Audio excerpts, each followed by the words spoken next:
Hi guys! Nagsama-sama kami kumain kagabi guys kasi nga death anniversary ni Lario Monderondo kaya kumain kami ng sabay-sabay ng kapatid ko sa bahay namin. Nag-ihaw lang kami ng isda tapos bumili ang anak ko ng Chicken Joy, ang favorito ng lahat.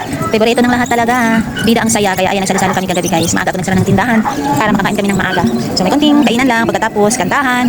Umabot din kami ng hanggang alas 12 pero mahina lang naman yung boses namin. Ang bilis ng taon guys. June 13 kasi yun, namatay yung asawa ko. June 13, 2021. Kaya death anniversary niya nga kagabi, kahapon.